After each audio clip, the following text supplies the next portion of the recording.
Приветствую вас на канале Книги, Истории, Факты. В этом видео я хочу рассказать 53 тайны Древнего Египта и пирамид. Прошу вас подписаться, а также нажать на колокольчик и выбрать все уведомления. А если это видео вам понравится, прошу поставить лайк. Обращаю ваше внимание, что, как и всегда, в конце видео вас ждет очень интересный бонусный факт для всех досмотревших этот ролик до конца, который вам наверняка неизвестен. И помните, на канале Книги, Истории, Факты вы найдете самые интересные и правдивые факты на совершенно разные темы. Остерегайтесь подделок. Кроме того, несколько самых интересных, популярных, полезных и остроумных комментариев по теме этого видео мы обязательно разместим в заключении следующего ролика с указанием авторов комментариев. А в заключении этого видео мы разместим такие комментарии, которые зрители оставляли к предыдущему нашему ролику. Что ж, приступим.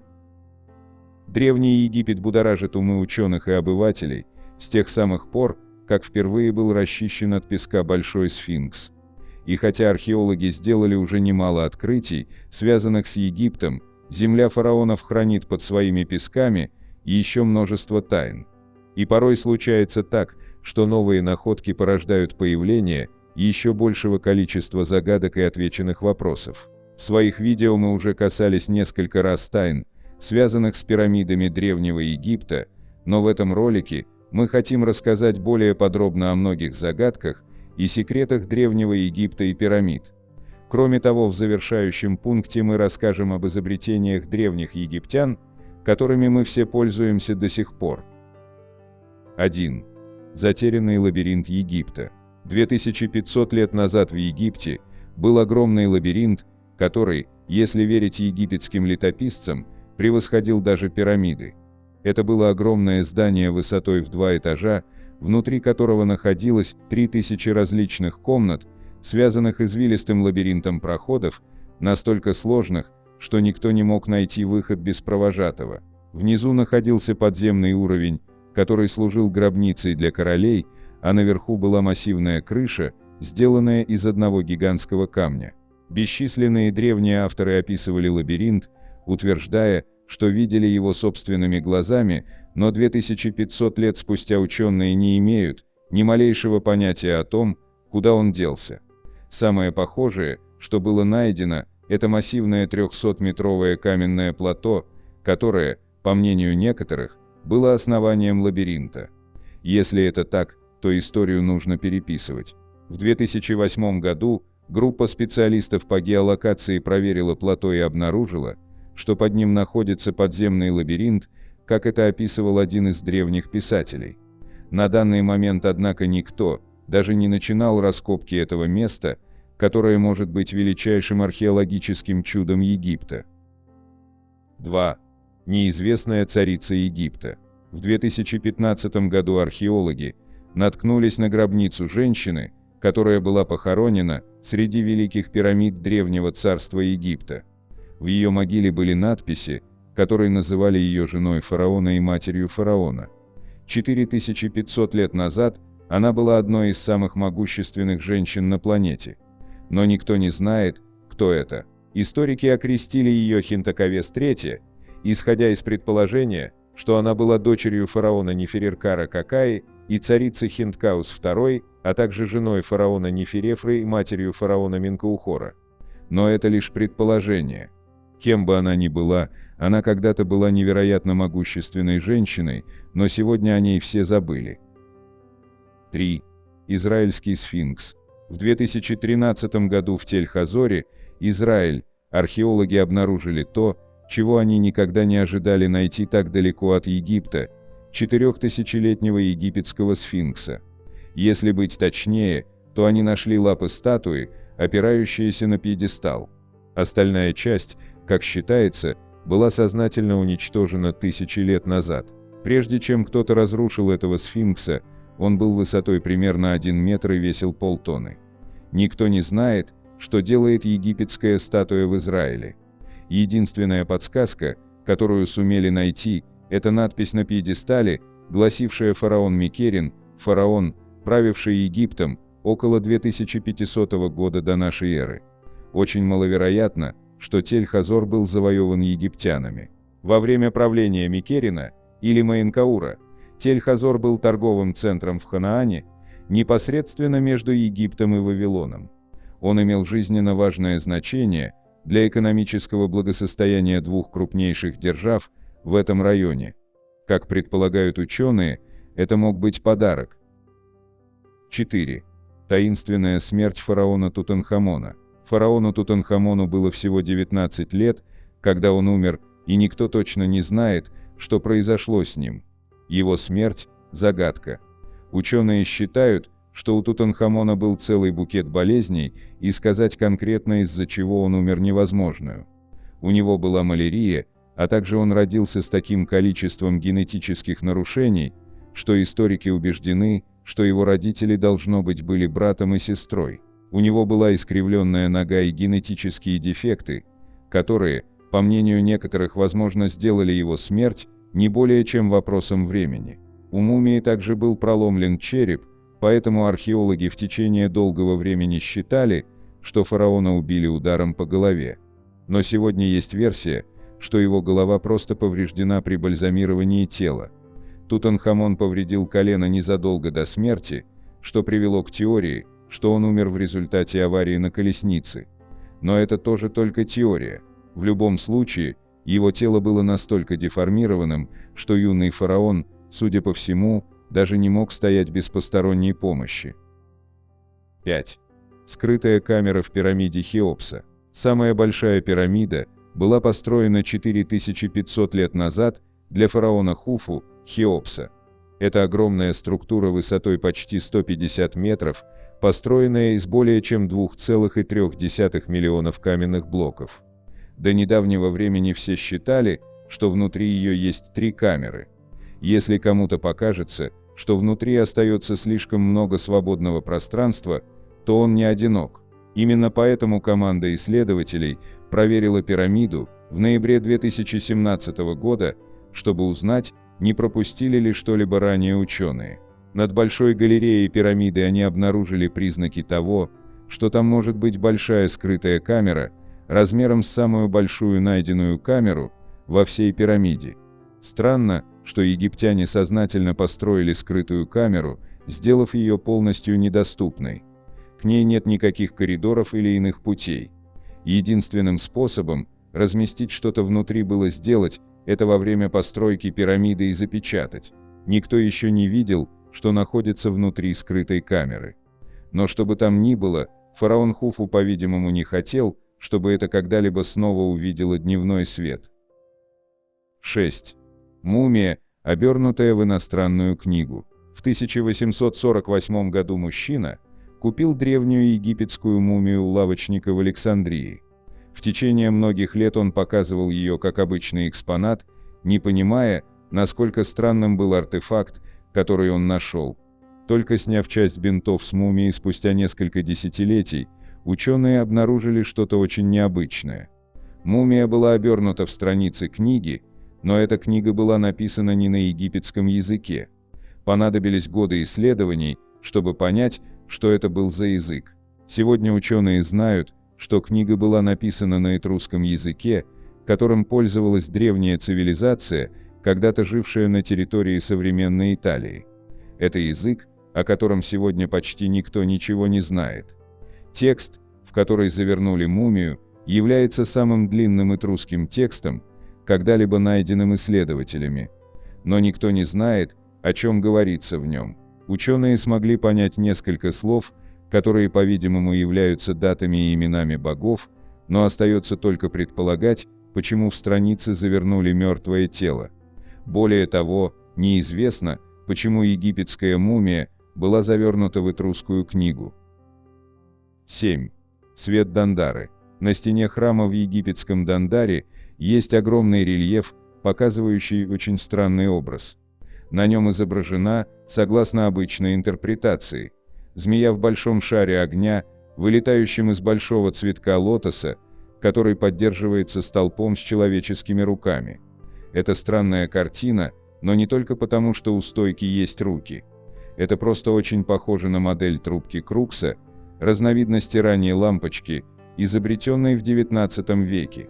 На самом деле, это настолько похоже на лампочку, что некоторые люди думают, что это может быть диаграмма, показывающая, как ее создать.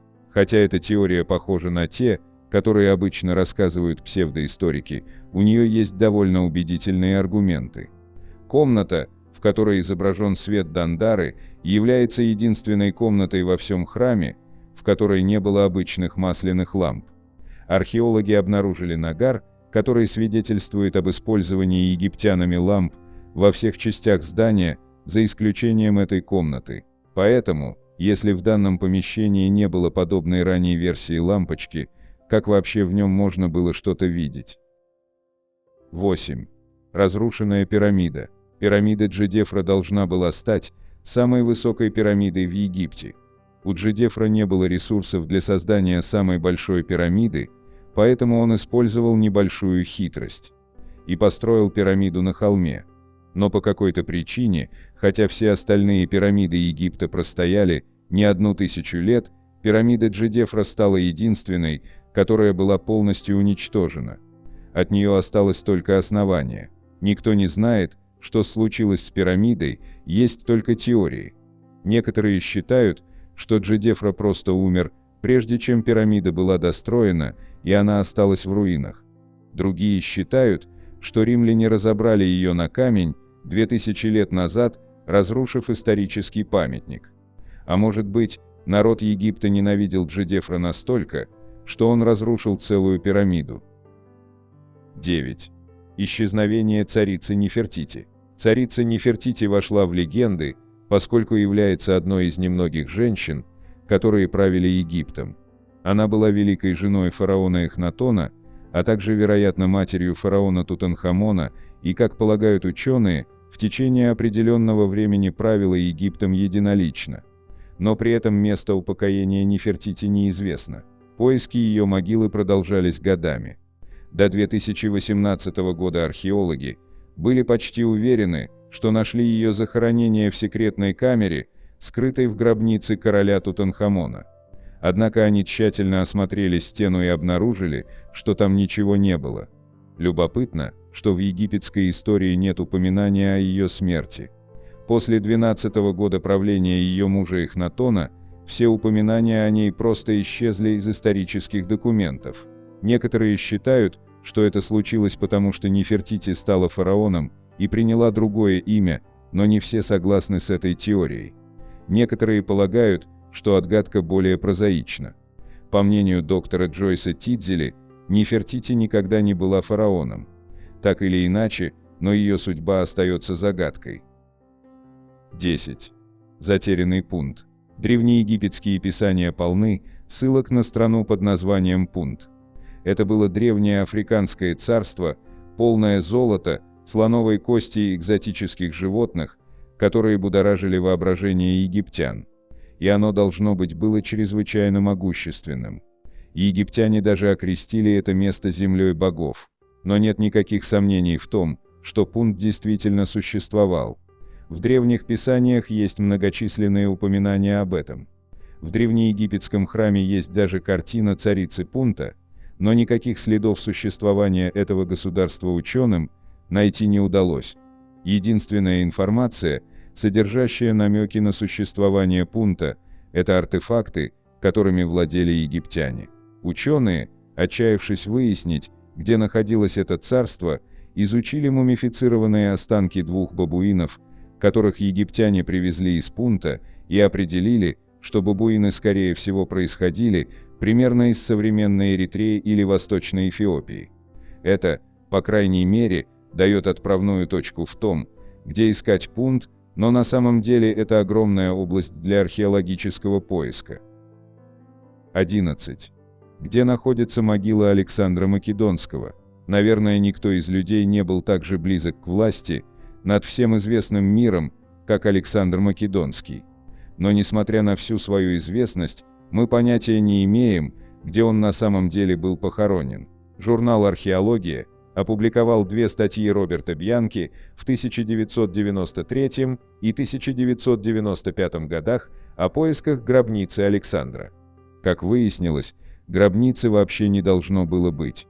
После своей смерти, которая произошла в 323 году до нашей эры, он хотел быть брошенным в реку Евфрат, чтобы его тело унесли воды почитаемой реки, а поданые подумали, что он вознесся на небеса, чтобы быть со своим создателем богом Амоном. Его генералы, однако, предпочли похоронить Александра, причем предположительно останки переносились несколько раз. Сначала он был похоронен в египетском Мемфисе. Затем, в III веке его, якобы перенесли в новую гробницу в Александрии. Еще позже он получил новую гробницу в том же городе.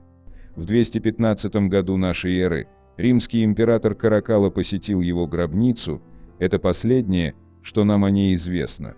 Вероятнее всего, в какой-то момент гробница Александра Македонского была полностью разграблена, и теперь у нас нет ни одной ее части. Или, может быть, Амон все-таки забрал его?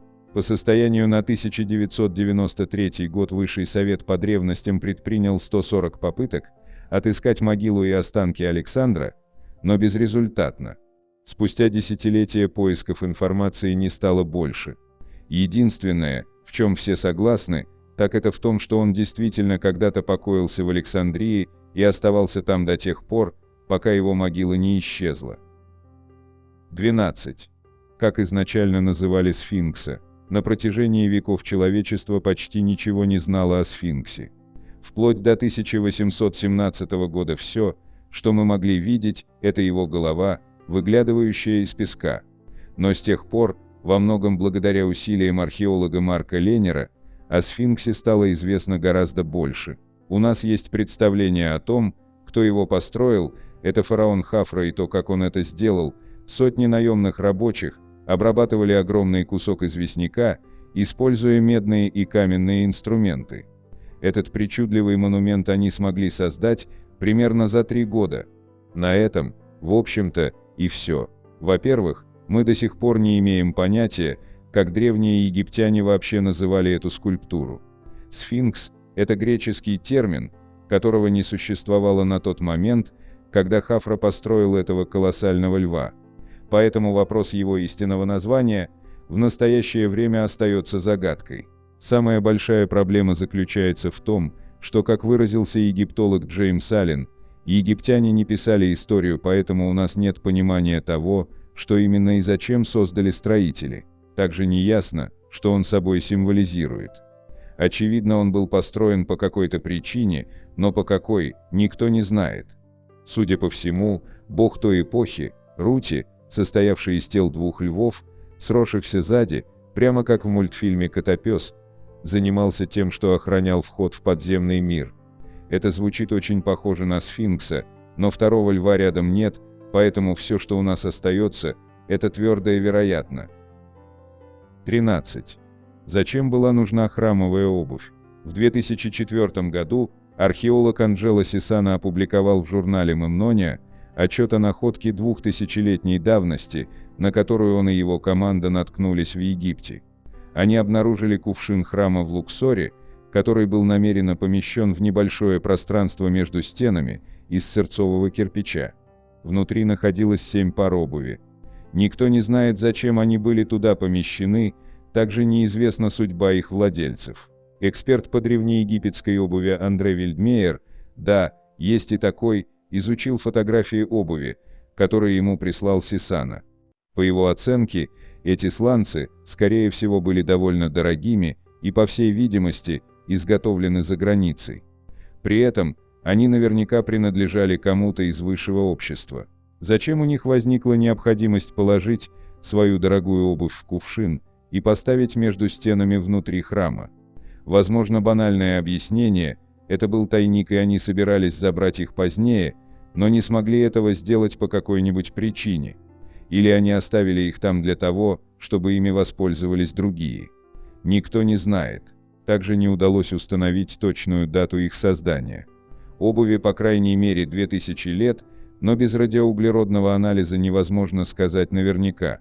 К сожалению, радиоуглеродное датирование может оказаться сложной задачей, так как туфли находятся в плохом состоянии. Как написал Вильдмейер в журнале Американского исследовательского центра в Египте, обувь выглядела идеально, пока она оставалась в кувшине. Но сразу после того, как их взяли в руки, они стали рассыпаться на глазах. Сейчас находки хранятся в Государственном министерстве древностей, поэтому любой заинтересованный в разгадке этой тайны должен поспешить, поскольку они могут окончательно превратиться в прах. 14. Почему у многих мумий страдальческое выражение лица? Мумии с разинутыми ртами выглядят так, будто они кричат, но на самом деле это не так. Выяснилось, что они вовсе не кричат, многим мумиям намеренно открывали рты во время специальных церемоний, которые должны были облегчить духом, оставшимся в теле, прием пищи, питья и дыхания в загробной жизни. Тем не менее, есть одна мумия, которая выглядит так, будто она действительно кричит. Похоже, что этот человек был в агонии, и никто точно не знает почему. По данным National Geographic, неизвестный мужчина был обнаружен в 1886 году и сразу же привлек всеобщее внимание, потому что выглядел так, будто он кричал от боли. Существует множество теорий о том, как он умер, но ни одна из них не нашла подтверждения. Некоторые исследователи считают, что его могли отравить или похоронить заживо. Другие думают, что он был убит хетскими царями, хотя археолог Боб Брайер из университета Лонг-Айленда оспаривает это, говоря, они не стали бы мумифицировать этого парня после убийства, они бы просто избавились от тела. В этом есть смысл, в конце концов, это же улика. Новое исследование неизвестного человека проведенное в 2008 году, позволило предположить, что он мог быть принцем Пентевером, казненным за планирование убийства своего отца, фараона Рамзеса III. Если это правда, то она бы объясняла и особенности его погребения, он был завернут в плащ.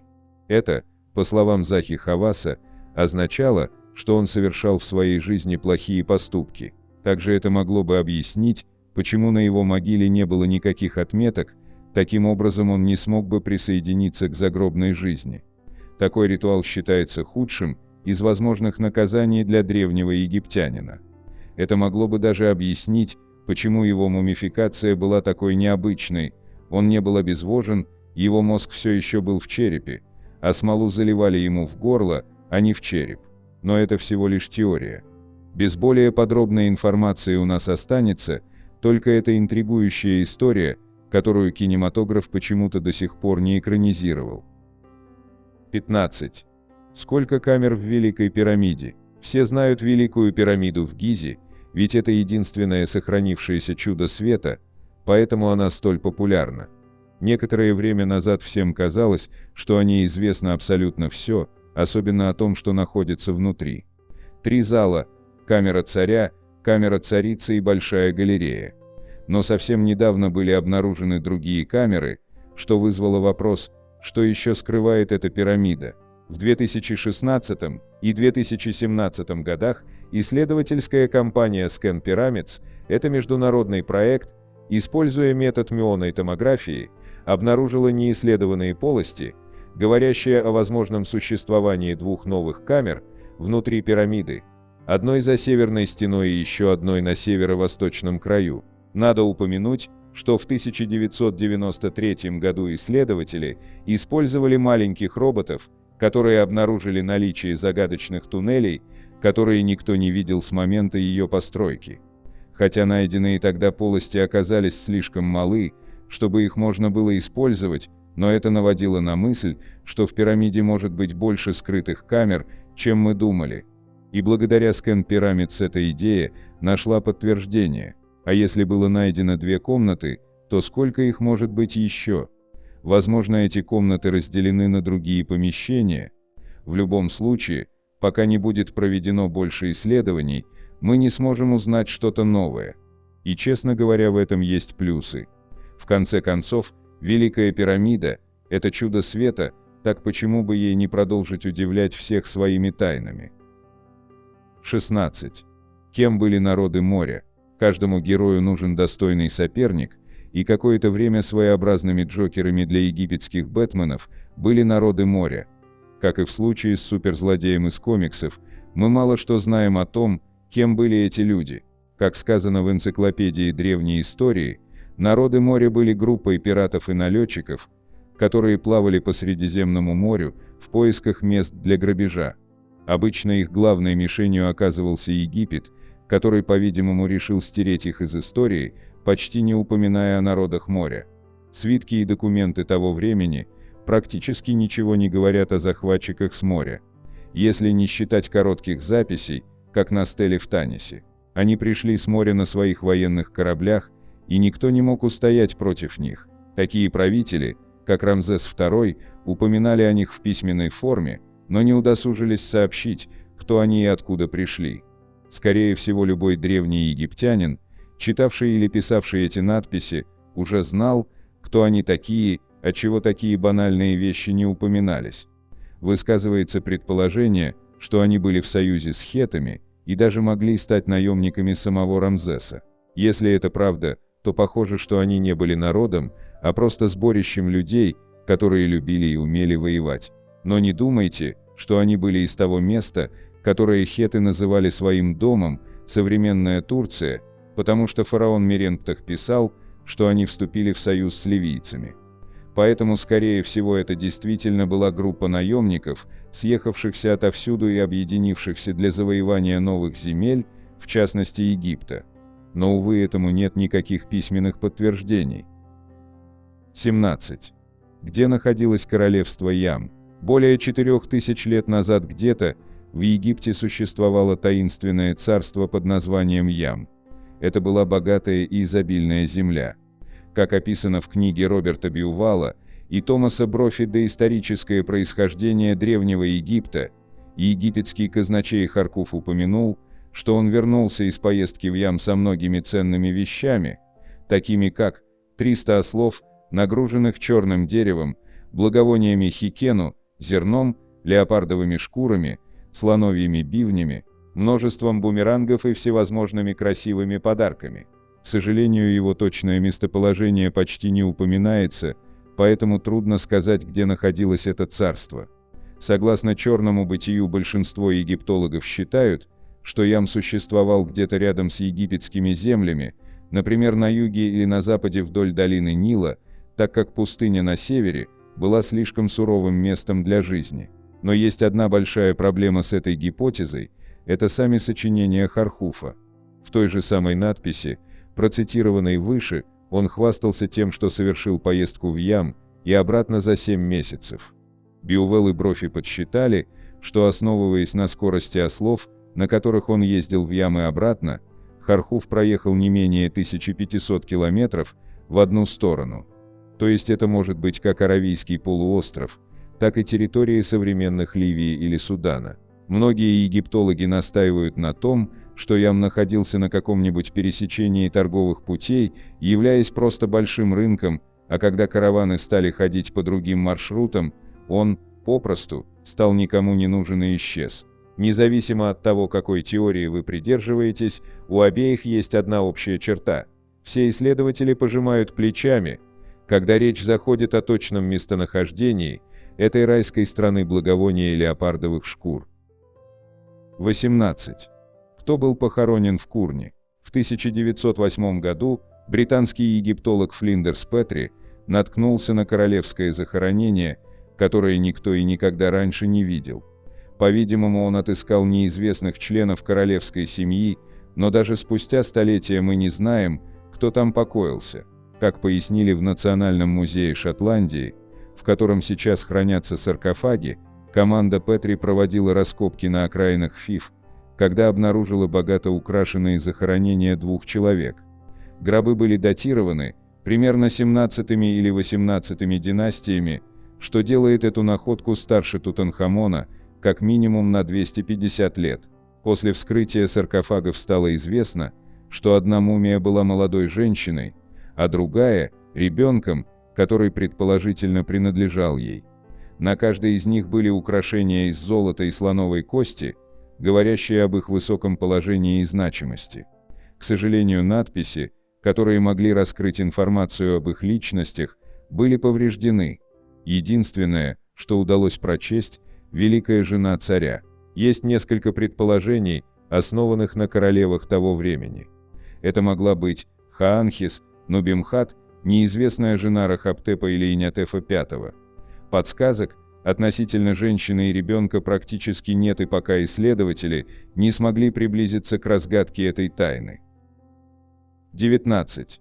Кто построил каменный круг Напта-Плая? Стоунхендж – не единственный таинственный круг из камней. В Южном Египте есть очень похожий объект.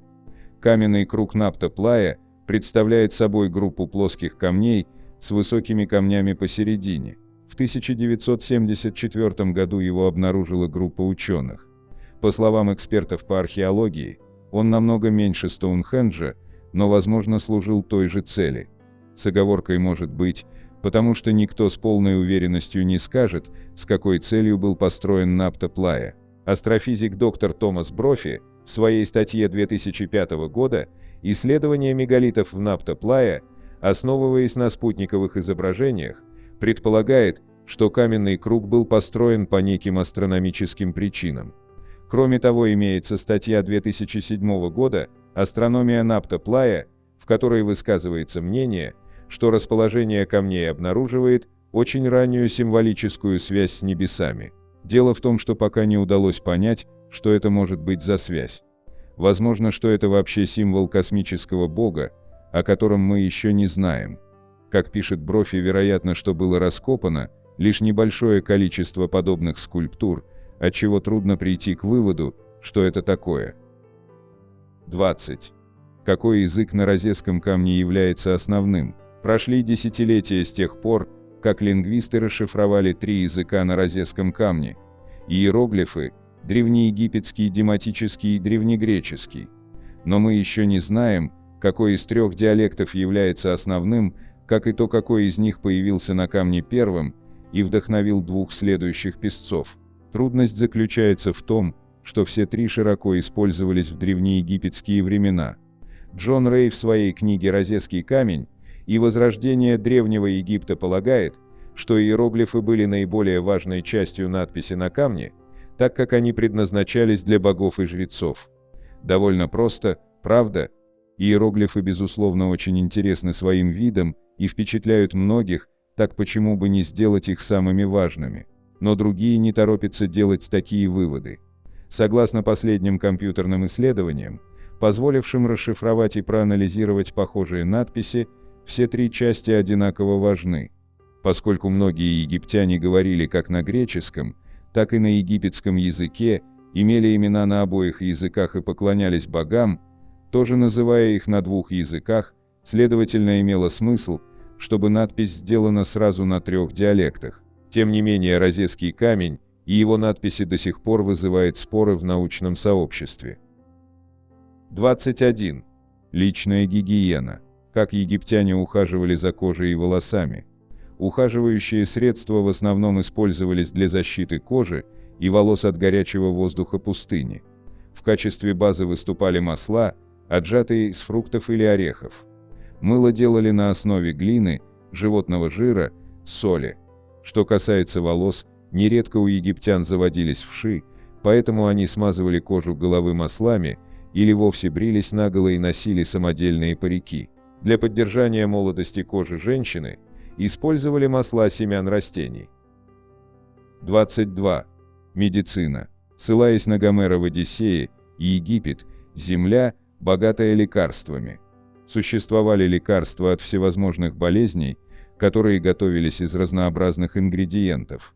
Для изготовления древние египтяне использовали масла, тесто, финики, лук, чеснок, семена льна, укроп, опиум, а также различные минералы, свинец, сурьму и медь.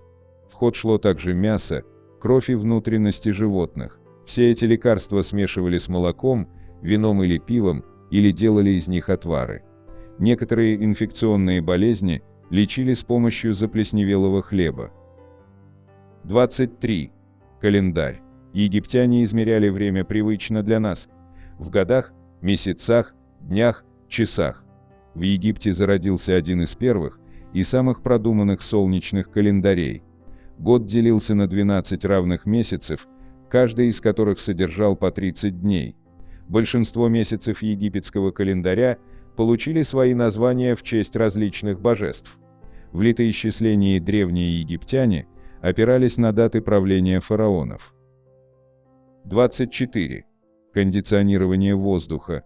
Несомненно, сам термин «кондиционер» появился только примерно в XIX веке. Однако древние египтяне придумали свою версию кондиционера преимущественно для охлаждения дворцов египетских фараонов.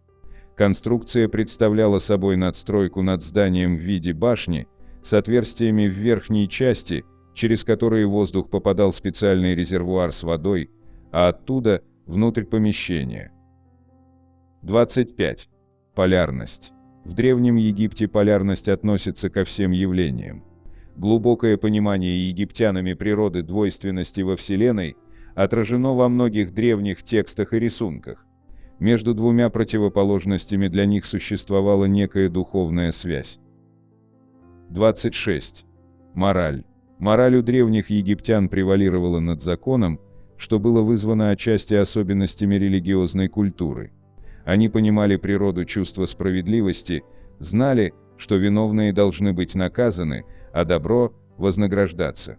Яркий пример – в египетской мифологии существовало чудовище женского пола, богиней его назвать сложно. На рисунке выше – Амат, которая уничтожала души умерших, совершавших грехи на протяжении жизни. Вершила справедливость в Древнем Египте преимущественно Маат, богиня истины, закона и миропорядка. 27.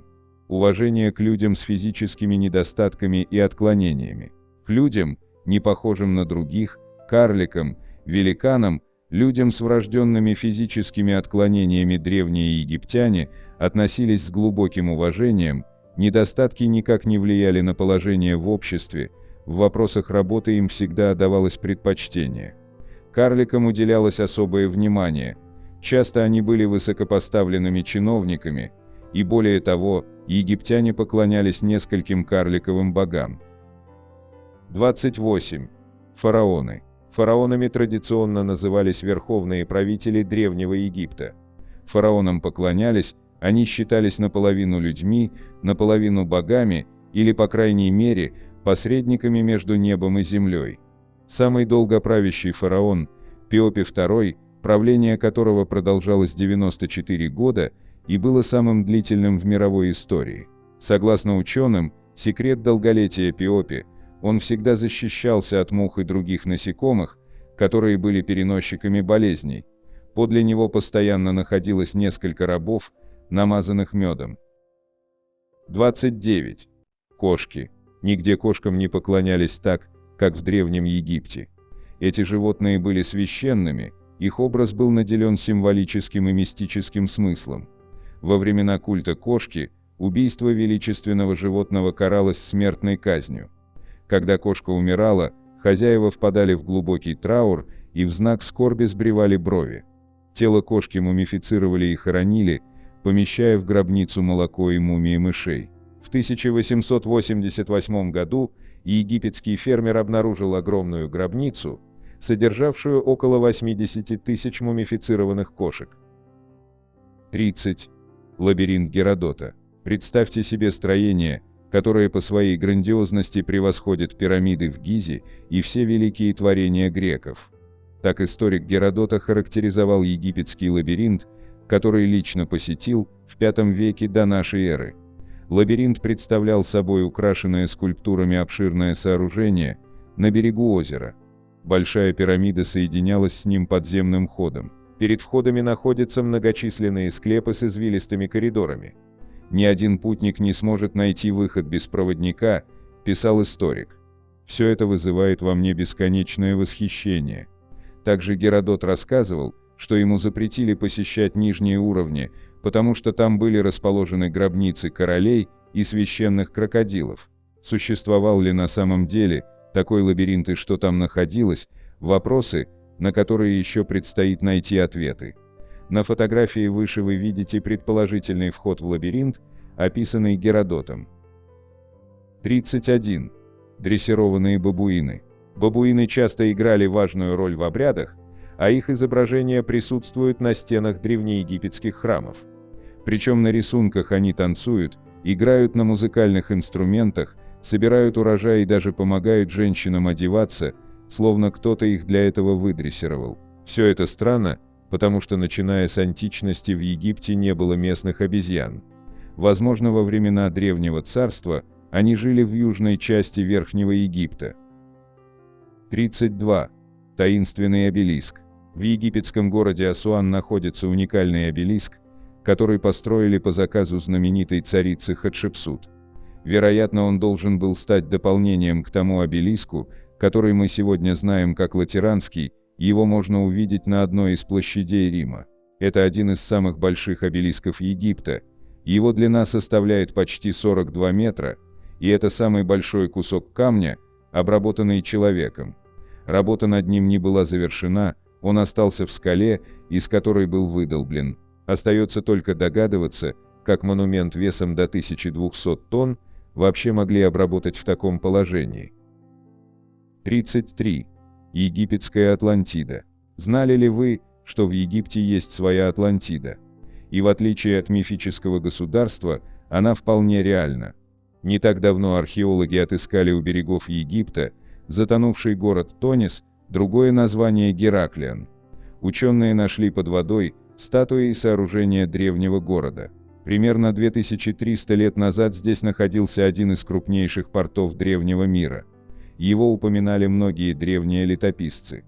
По словам Геродота, этот город посетили Парис и Елена Троянская, а Геракл впервые прибыл в Египет именно через Тонис. К сожалению, землетрясения, цунами и повышение уровня воды в море ослабили портовый город.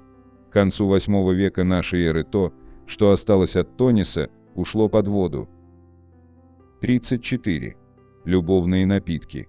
Не так давно группа египтологов обнаружила на папирусе заклинание, написанное от имени женщины, которая вызывает духа, чтобы тот помог ей завоевать мужчину.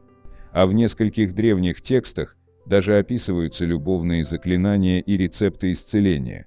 Были ли эти средства действенными, доподлинно неизвестно, но находка любопытная. 35. Таинственные смертельно опасные мумии. Еще о тайнах египетских пирамид. Эти тайны были бы неполными без мумий.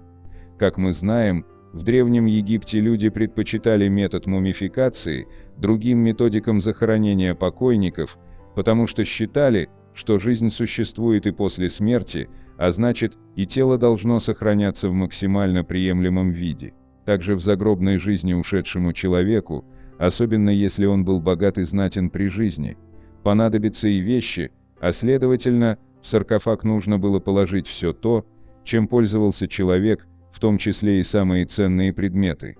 Но и поскольку, как мы знаем, пирамиды были построены для фараонов, мумии здесь принадлежат людям высшего эшелона, а стало быть, и вещи их отличаются богатством, ценностью и многообразием. Настоящая пещера Али-Бабы для разбойников. Чтобы отпугнуть расхитителей гробниц, сразу же после постройки крупнейших и богатейших пирамид, жрецами Древнего Египта был распространен слух якобы о том, что мумии прокляты. И якобы это проклятие не растворилось в воздухе и через тысячи лет. В качестве доказательства этого исследователи указывают на гибель ученых, особенно первой волны конца XIX – начала XX века, изучавших эти самые мумии. Но при помощи современных технологий можно выявить ошибочность этой идеи. Согласно исследованиям, причиной смерти ученых считается не проклятие, а высокий уровень радиации, а также законсервированные на тысячи лет в анабиозе древние бактерии. Поскольку большинство ученых не знали об этом раньше, они подверглись высокому радиационному воздействию и, к сожалению, погибли. Число погибших при исследовании мумий составляет 12 человек. 36. В пирамидах растения развиваются быстрее. Если вы сажали саженец, скажем, дерева, то знаете, насколько долго он будет расти до того момента, как вырастет в дерево. Выход, похоже, найден, ведь ученые, изучающие рост растений внутри египетских пирамид, заметили, что они развиваются там быстрее обычного.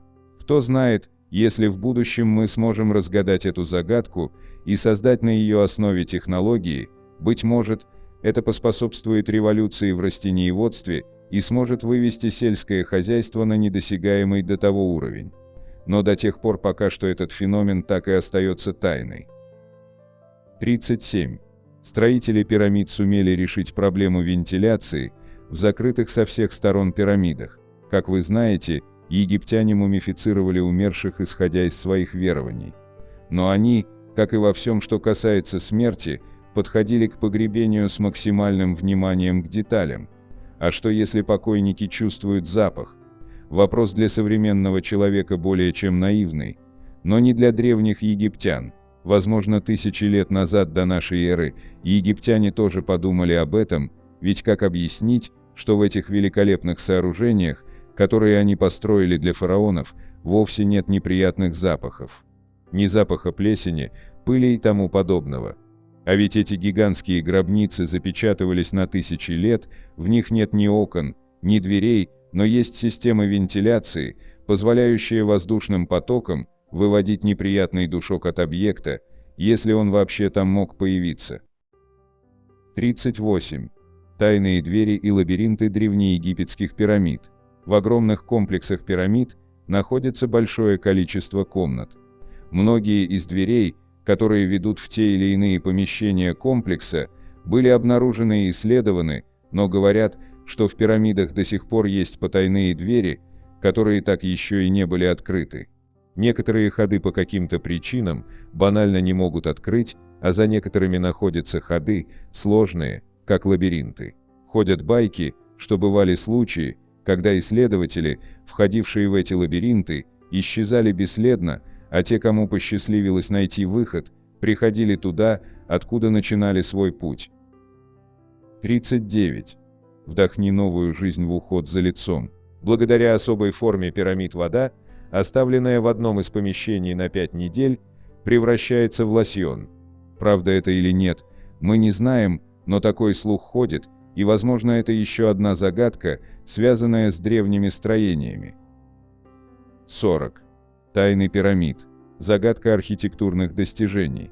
Первой и, возможно, наиболее захватывающей тайной, связанной с пирамидами Древнего Египта, является их архитектурная гениальность и внушительные масштабы. Для начала давайте взглянем на пирамиду Хеопса, одну из самых известных в мире. Эта пирамида была построена в 26 веке до нашей эры в городе Гизе и является частью некрополя фараонов.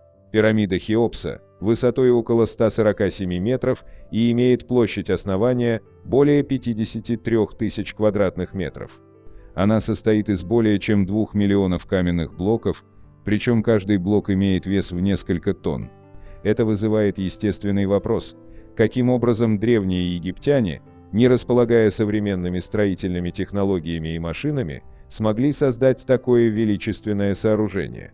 Представьте себе задачу поднять и установить блок камня весом в несколько тонн на высоту более 147 метров без современных кранов и механизмов.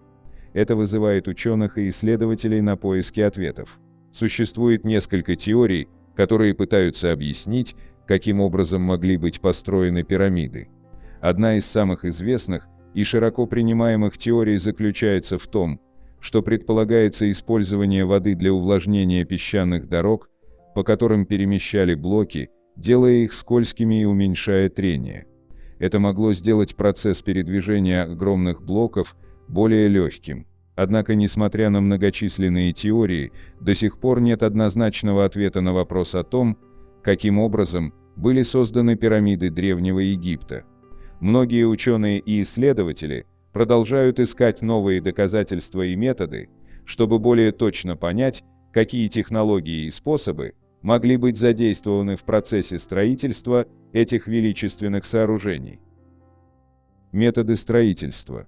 Второй пункт, связанный с методами строительства пирамид, представляет собой одну из самых долгожданных исторических загадок. Каким образом древние египтяне смогли создать столь величественные и монументальные пирамиды без современной строительной техники? Использование наклонных плоскостей.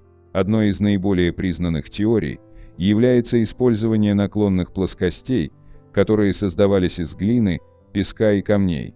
Эти временные конструкции, возводившиеся вокруг пирамиды, могли служить для поднятия огромных каменных блоков на высоту. Рабочие могли перетаскивать камни по этим плоскостям, постепенно поднимая их на вершину пирамиды. По мере того, как строительство продвигалось вверх, наклонные плоскости перемещались вместе с ним. Работа рабочей силы. Для выполнения такой масштабной работы требовалось огромное количество рабочей силы. Историки считают, что на стройке пирамид могли работать тысячи рабов и рабочих, включая каменотесов, грузчиков и архитекторов. Эти люди были организованы и обучены, чтобы работать в условиях древних стройплощадок. Перемещение огромных камней. Одной из главных загадок остается вопрос о том, каким образом огромные каменные блоки перемещались с месторождений к месту стройки пирамид. Эти блоки имели вес от нескольких тонн до десятков тонн, и их перемещение на большие расстояния представляло собой грандиозное задание.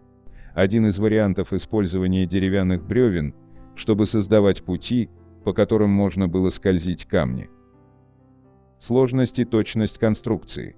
Пирамиды были не только больших размеров, но и имели высокую степень точности в своей конструкции. Стороны пирамиды были выровнены с выдающейся точностью и направлены на стороны света. Это добавляет сложности в понимании того, как древние строители достигали такой высокой степени точности без современных инструментов и технологий. Астрономическая точность.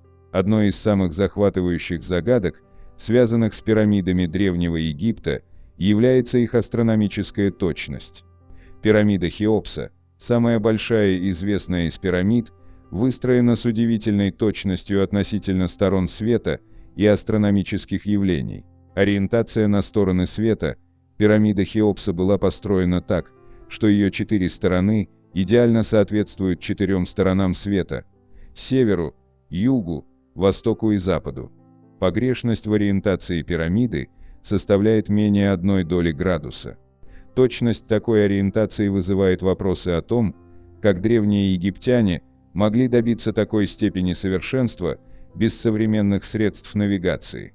Звездная высота. Исследования также показали, что пирамида Хеопса обладает выдающейся звездной высотой.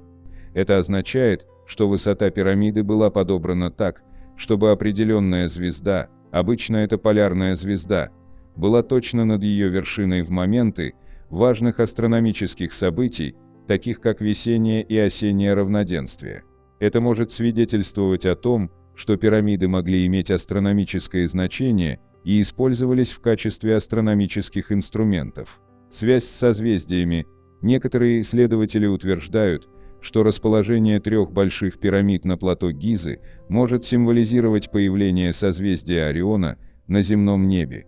Это может иметь религиозное или космическое значение для древних египтян. Загадки внутренних пассажей. Внутренние структуры пирамид – это настоящий лабиринт тайн и загадок, который ученые пытаются разгадать уже долгие годы. Особенно внимание исследователей привлекают внутренние пассажи, коридоры и палаты этих древних сооружений. Воздушный коридор. Один из самых загадочных элементов внутренней структуры пирамиды Хеопса – это воздушный коридор. Этот коридор, который находится в верхней части пирамиды, начинается в комнате королевы и направлен вверх, но внезапно останавливается, не доходя до поверхности пирамиды. Почему древние строители создали этот коридор и какую функцию он мог выполнять, остается загадкой. Некоторые исследователи предполагают, что он мог быть связан с астрономическими наблюдениями или иметь религиозное значение. Внутренние палаты. Внутренние палаты пирамид также вызывают удивление и вопросы. Основные палаты, как правило, содержат саркофаги или каменные гробы, в которых предполагается, что хранились останки фараона и его сокровища. Однако множество пирамид были ограблены еще в древности, исключая возможность нахождения каких-либо сокровищ. Каким образом такие масштабные каменные блоки были подняты и установлены внутри пирамиды, остается загадкой. Коридоры и перепады. Коридоры и перепады внутри пирамид часто имеют сложную структуру и геометрию, что затрудняет понимание их функций и назначения. К ним относится, например, секретная галерея внутри пирамиды Хеопса, которая представляет собой длинный коридор с барельефами и загадочными символами. Исследователи спорят о значении этих символов и о том, какая цель преследовалась при их создании. Загадка Сфинкса. Сфинкс – одно из самых удивительных и загадочных сооружений Древнего Египта. Это огромная статуя, изображающая слияние головы фараона и тела льва, возвышается на территории Гизы и служит одним из символов древней египетской цивилизации. Тем не менее, сфинкс вызывает множество вопросов и загадок, которые до сих пор не были окончательно разгаданы. Происхождение и дата создания. Одной из главных загадок, связанных с сфинксом, является его точная дата создания и цель.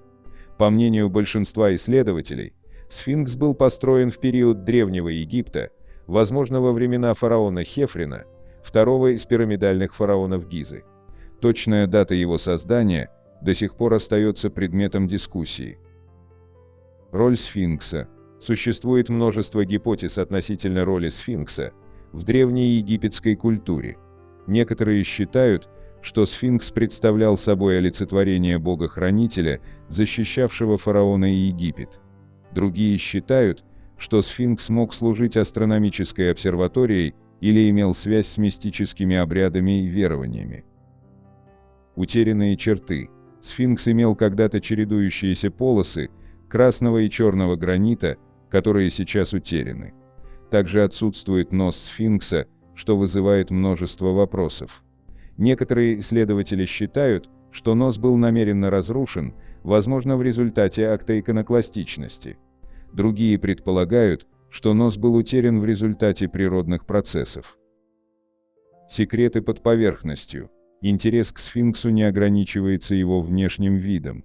Существует гипотеза о наличии под сфинксом неоткрытых камер или тайных проходов, которые могут хранить археологические сокровища или информацию о древних обрядах и религиозных верованиях.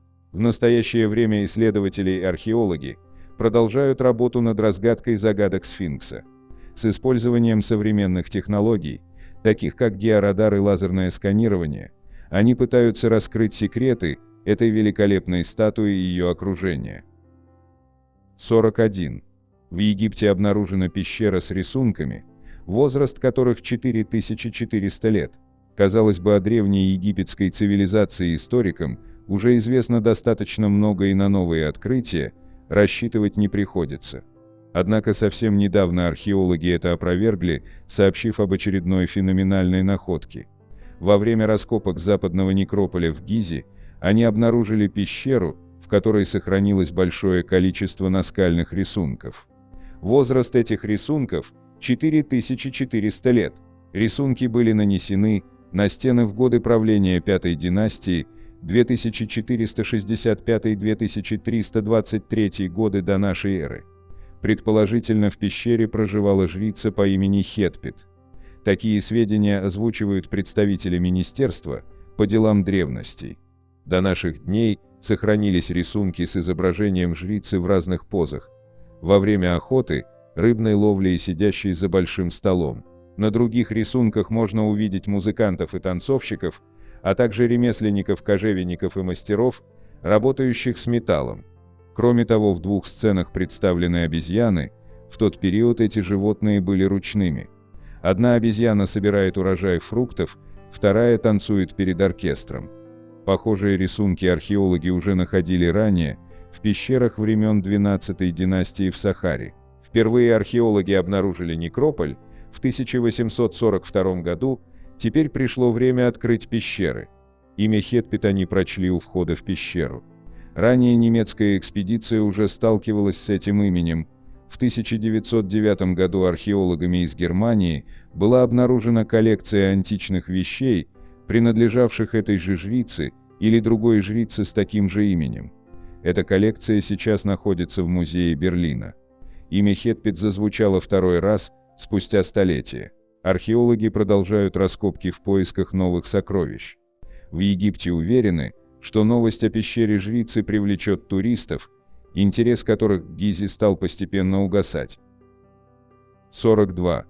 Почему у управляющего стройками фараона женская грудь, и что еще известно про инженера пирамиды Хеопса? Скорее всего, этот человек знал, что он строит самое высокое здание в Египте, но вряд ли он догадывался, что его детище будет удерживать этот титул в течение почти 3800 лет, и даже через 4500 лет после его постройки останется архитектурной загадкой, которую не смогут до конца разгадать ученые даже в 21 веке.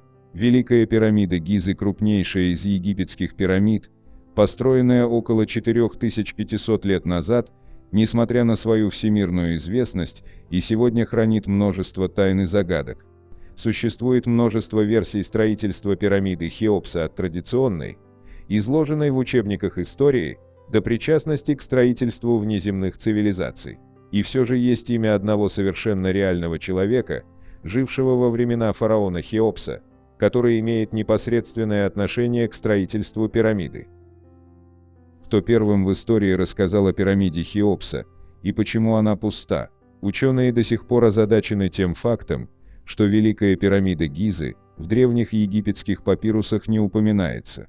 Впервые о ней заговорил в V веке до нашей эры греческий историк Геродот, но к тому времени после возведения пирамиды прошло как минимум 2000 лет.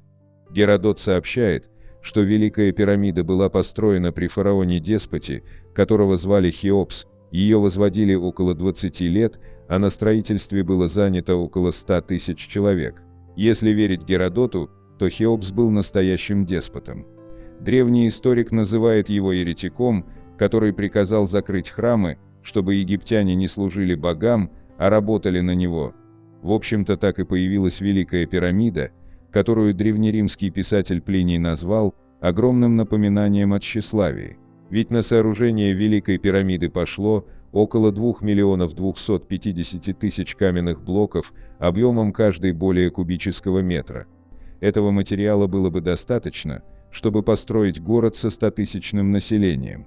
Мало того, прямого своего назначения служить усыпальницей фараона после его смерти Великая пирамида так и не выполнила. Все тот же Геродот утверждал, что египтяне люто ненавидели Хеопса, как впоследствии его сына, подарившего свое лицо великому сфинксу, Хефрина. Оно и понятно. Народ бедствовал и трудился на строительстве пирамид в поте лица. Тут уж не до народной любви. И похоже, что Хеопс, а впоследствии и члены его семьи, заранее боялись за свои мумии и места упокоения. Судя по всему, они пожелали, чтобы их мумии и сокровища поместили в тайные гробницы. Ведь пирамида Хеопса пуста, как и пирамида Хефрина. Кто он, управляющий всеми стройками фараона? Имя Химеун не имеет такой широкой известности, как построенное им одно из 7 чудес света. И все же именно он, величайший инженер человечества, под руководством которого возводилась пирамида Хеопса. Сегодня о нем известно довольно много. Предполагается, что Химеун внук фараона Снофру, который прославился тем, что присоединил к Египту Синай. Ученые считают, что именно Снофру принадлежит первая царская истинная пирамида, усыпальница правильной стереометрической пирамидальной формы, известная как розовая пирамида Дахшура. Возможно, именно она и вдохновила впоследствии его внука Химеуна. Имя Химеун в переводе означает «слуга бога солнца», и именно в его честь сегодня назван один из университетов Каира Айн-Шамс. Родным дядей инженера Химеуна был сам фараон Хеопс. Впрочем, он был еще и министром, руководителем царских писцов, носителем печатей царя Египта. И не исключено, что были у него и другие титулы. Хеопс попросил своего племянника построить пирамиду, которая бы увековечила бы его память и не имела равных в мире. Именно Химеун выбрал участок на плато Гиза, который бы выдержал вес в 6 миллионов тонн, и провел все инженерные расчеты, используя тригонометрию и астрономию. Почему статуя Химеуна выглядит несколько странно? Единственная статуя Химеуна была найдена в Гизе в 1912 году, и это единственная статуя нецарского деятеля в Древнем Египте эпохи Хеопса. Статуя высечена из цельного куска белого известняка. Ее высота 155,5 см. Обнаружена она была немецкой археологической миссией в районе Гизы и была вывезена в Германию, где находится и сегодня. Когда статую нашли, у нее была отбита голова. Даже при первом взгляде на статую невозможно не заметить, что выглядит она несколько странно, область груди обнажена и выглядит женственно. И это еще одна загадка, связанная с инженером Химеуном. Некоторые историки считают, что египетский скульптор был настолько уверен в себе, что не боялся выглядеть естественно. Возможно, он страдал из-за гормональных проблем, но тем не менее не стал ничего приукрашивать. Но есть и другое альтернативное мнение. Поскольку Химеун был строителем величайшего здания в Египте, за всю историю скульптор изобразил его как мужчину с сильным телом и с женской грудью, как своего рода символическое соединение мужчины и женщины. Стоит сказать, что такого рода сочетания, по сути, являются основой искусства Древнего Египта. Яркий пример тому сфинкс – существо с телом животного и головой человека. Так или иначе, но личность архитектора Великой пирамиды Гизы остается загадкой не только как строителя, но и как человека. Какие тайны хранит гробница Химеун? Считается, что Химеун скончался в 2570 году до нашей эры от болезни незадолго до того, как было закончено строительство Великой пирамиды.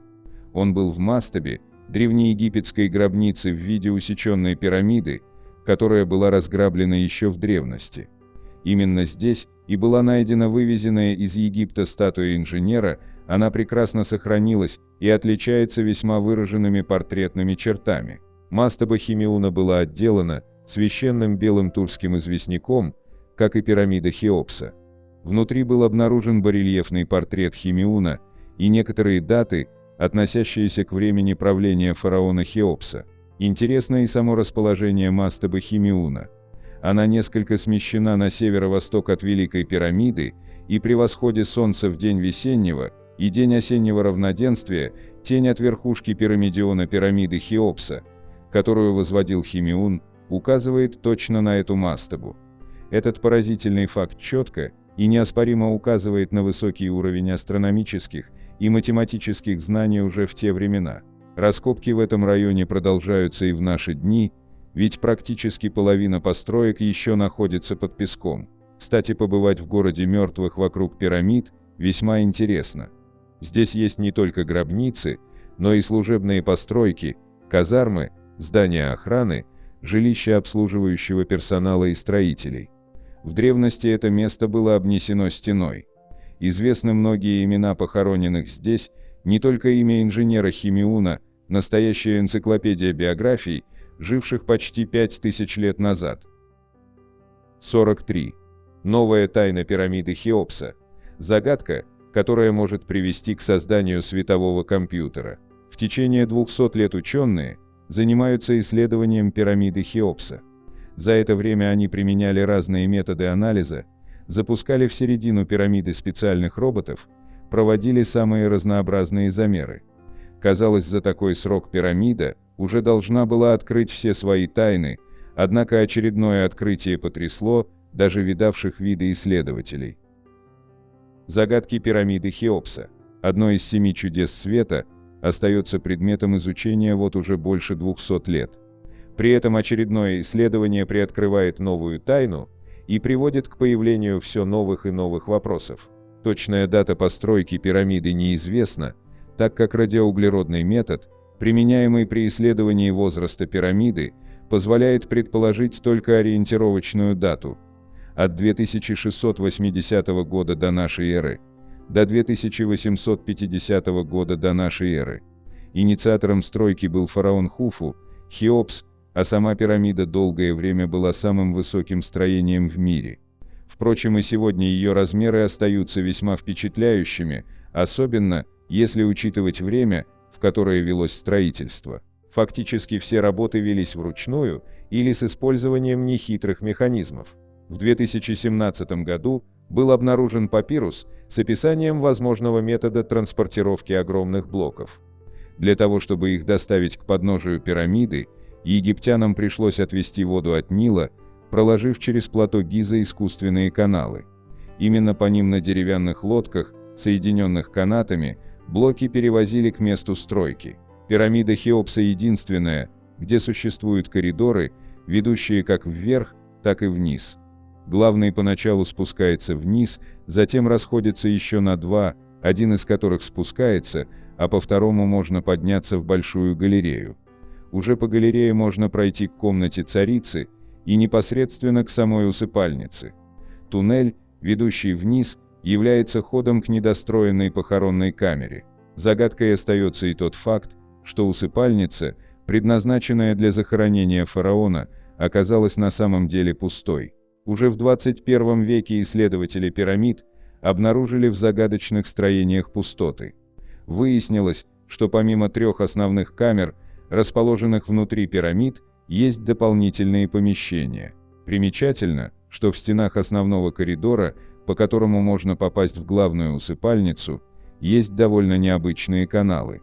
Исследователи склоняются к мнению о том, что данные каналы – это элементы некой большой системы безопасности, служащей для защиты фараона от мародеров и осквернителей. Новые открытия. Одна из 3 камер, которую считают похоронной, на самом деле является собой загадочную ловушку, призванную защитить пирамиду от мародеров. Впрочем, даже коридор, ведущий к главной усыпальнице, может быть смертельно опасен. Исследователи пирамид все же не оставляют попыток разгадать все секреты удивительного строения. В последнее время ученые стали использовать специальные мионные сканеры для обнаружения еще не открытых камер внутри пирамиды. Параллельно изучались резонирующие свойства волн. Предполагалось, что пирамида может являться гигантским резонатором, способным фокусировать и усиливать волны. Исследователи физики использовали компьютерную модель пирамиды, подвергнув ее мощной атаке радиоволнами. Результаты данного эксперимента оказались весьма впечатляющими. Выяснилось, что пирамида на самом деле обладает свойством аккумулировать волны, взаимодействуя с ними. Изначально происходит накопление энергии внутри королевской камеры. Затем мощный поток направляется вниз, фактически в обманную камеру, которая находится в самом низу, в районе фундамента. При этом наибольший эффект получался при использовании волн 333 и 230 метров. Исследователи намерены продолжать свои эксперименты, теперь уже с использованием других видов волн. Они не сомневаются в том, что результаты и в этом случае будут положительными. Ценность данного исследования состоит в том, что данное свойство пирамиды Хеопса, а также других египетских пирамид, может быть успешно использовано в современном мире не только для создания радиоволн, но еще и для особых наночастиц, способных фокусировать свет. Если данное предположение окажется верным, то это свойство станет первым шагом на пути к созданию абсолютно новых гаджетов, о которых раньше можно было только прочесть в фантастических книгах. Предполагается, что это может привести к созданию, в том числе, и светового компьютера, который будет кардинально отличаться от своих предшественников. Правда, данные предположения еще предстоит проверить, проведя не один десяток экспериментов. Ученые считают, что результаты новых исследований могут быть довольно неожиданны. 44.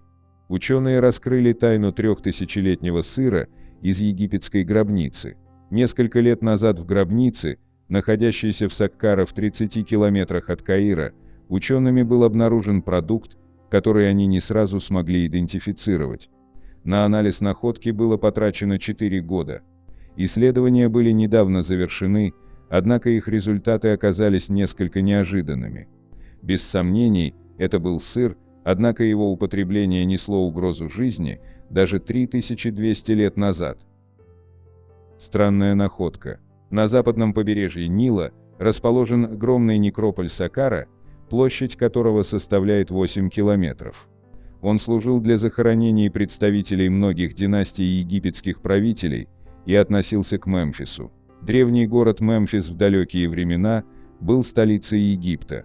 Сегодня в Саккаре ведутся самые масштабные раскопки, а каждая находка приоткрывает завесу тайны над историей Древнего Египта. Гробница Птахмеса, занимавшего должность главы Мемфиса, впервые была обнаружена в 1885 году, однако со временем зыбучие пески скрыли это захоронение. Продолжающиеся раскопки давали надежду на новое открытие гробницы Птахмиса. 8 лет назад долгие поиски увенчались успехом, а в самой гробнице археологами через несколько лет и была обнаружена удивительная находка. Здесь было обнаружено большое количество артефактов, используемых при погребении, а еще внимание ученых привлекли осколки сосудов разных форм и размеров. В одном из них оказалось неизвестное затвердевшее вещество белого цвета, завернутое дополнительно в холст. Уже в момент обнаружения исследователи предположили, что это продукт, так как уже было известно об обычае класть в гробницы умерших продукты, которые позволили бы усопшим подкрепиться на пути в царство мертвых. Однако ответить однозначно на вопрос о том, какой именно продукт содержится в сосуде, не представлялось возможным.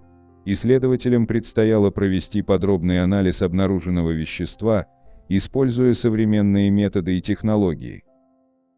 Древний сыр. Химический анализ не входит в зону компетенции археологов, поэтому было принято решение о привлечении к исследованиям ученых-химиков.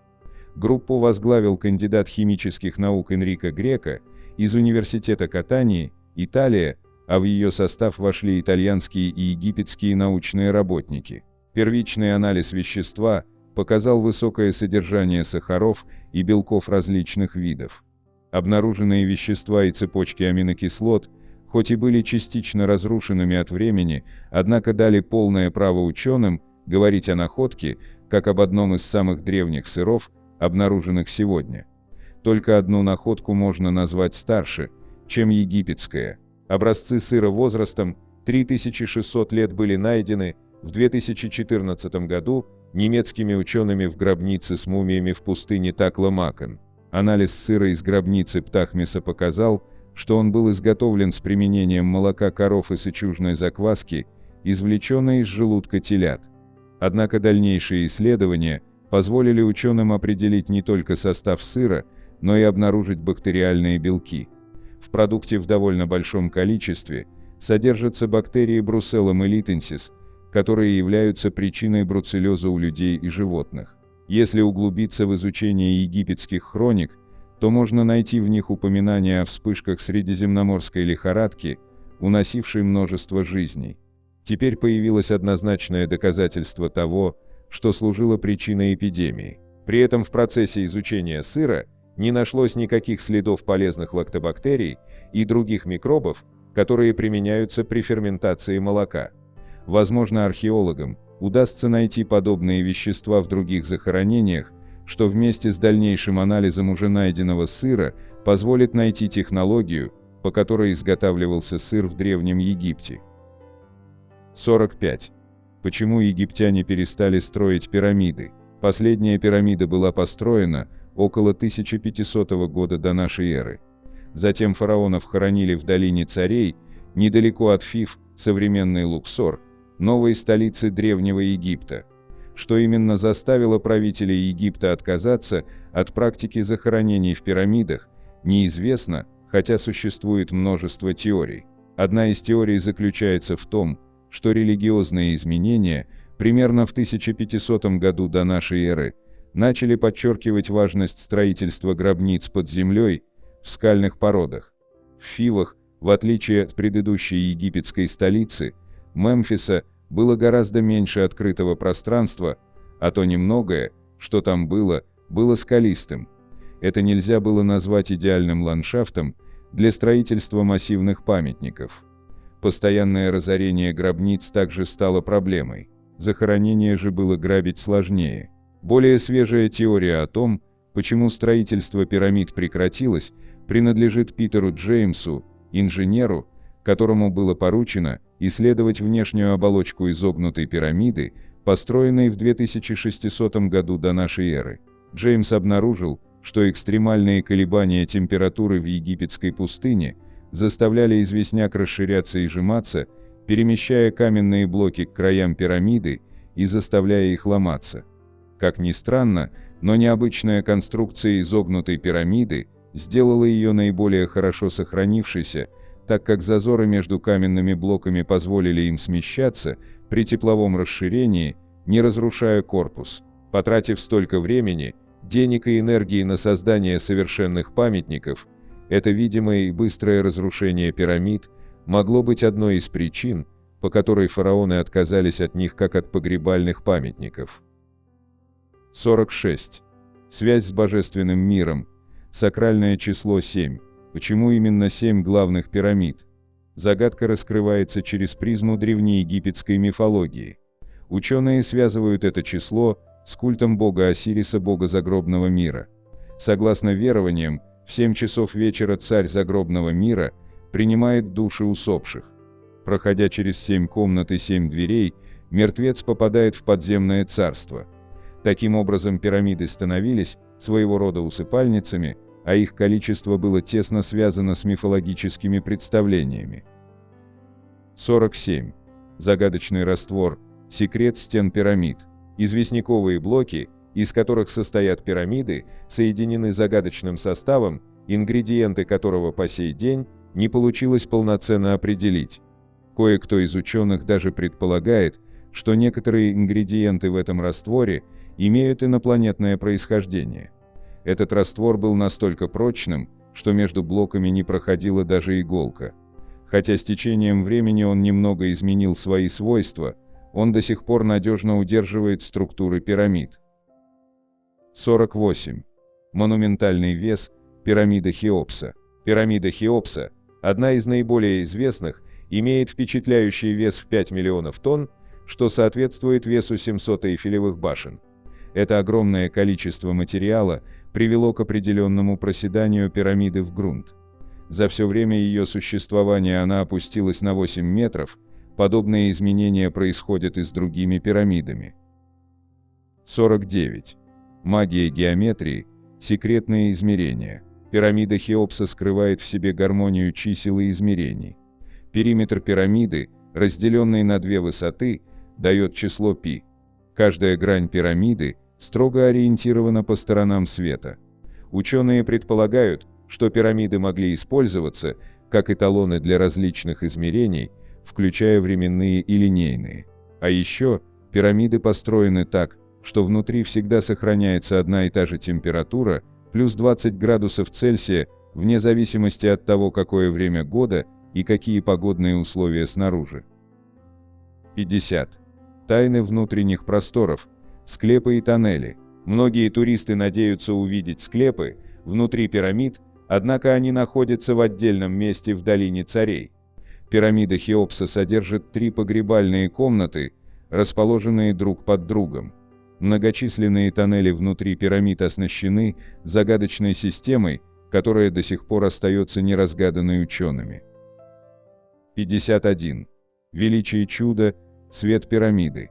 Пирамида Хеопса – единственное чудо света древнего мира, дошедшее до наших дней. Ее величие было еще ярче в прошлом, когда ее грани блестели как драгоценный камень, благодаря отполированному известняку. Это великолепие и загадочность делают ее одним из наиболее привлекательных объектов для исследования и путешествий. 52. Таинственные тоннели. Сеть под поверхностью. Таинственные тоннели, пронизывающие внутренние помещения пирамид, до сих пор остаются головоломкой для ученых. Эти тоннели слишком крупные, чтобы служить вентиляцией, и слишком узкие, чтобы быть ходами для людей. Природа их назначения и функции остается открытым вопросом. Ширина этих тоннелей составляет не более 20 сантиметров, что делает их загадкой, для чего они предназначались. Но это невероятный факт, как и то, что ни одной мумии в пирамиде Хеопса так и не было найдено. 53. Вещи, которые придумали древние египтяне и которыми мы пользуемся до сих пор. Календари. Хотя современный 365-дневный календарь и кажется чем-то само собой разумеющимся, на самом деле его не существовало до времен Древнего Египта. Именно древние египтяне создали календарь как средство отслеживания сельскохозяйственных сезонов. Поскольку важнейшая река региона, Нил, ежегодно разливалась почти в одно и то же время, Этот календарь позволял жителям предвидеть, когда реки выйдут из берегов. Цикл разлива был основой их календаря, но, как и современный календарь, он состоял именно из 365 дней. Он также был разделен на 12 месяцев, хотя каждый из них включал по 30 дней, а 5 оставшихся дней приходились на конец года, а не были разбросаны по месяцам, как сегодня. Эта система была жизненно важна для сельского хозяйства Египта и гарантировала, что люди не останутся голодными или их не смоет водами реки. И именно он является основой того, что большая часть мира все еще использует его сегодня. Папирус и чернила – письменные принадлежности. Чернила, как и календари, не использовались до цивилизации древних египтян. Однако, когда они заинтересовались документированием своей истории, их лучшие умы стали искать способ задокументировать свою деятельность. Египтяне смогли создать первые чернила, используя смесь растительной камеди, сажи и пчелиного воска. Точно так же они сделали первые типы бумаги, которая была изготовлена из листьев папируса путем прессования. Процесс похож на тот, что проводится сегодня, хотя современная бумага становится все более тонкой и гладкой по мере того, как технология улучшается. Удивительно, но некоторые из этих древних документов, исписанные чернилами, сохранились до сих пор и показывают появление современной бумаги и чернил, используемых сегодня во всем мире. Макияж. Хотя макияж также может показаться современным творением, он все же восходит к древним египтянам. Мода на подводку для глаз была впервые введена около 4000 года до нашей эры, и в ней использовались методы, почти аналогичные тем, которые мы можем видеть сегодня. Сажу смешивали с минералом галенитом, чтобы сформировать черный материал, известный как сурьма, которую затем использовали в качестве подводки для глаз. Это очень похоже на сегодняшние карандаши для подводки глаз. Египтяне могли получать разные цвета так. Макияж с зеленым оттенком делался путем смешивания малахита, темно-зеленого минерала, с тем же галенитом.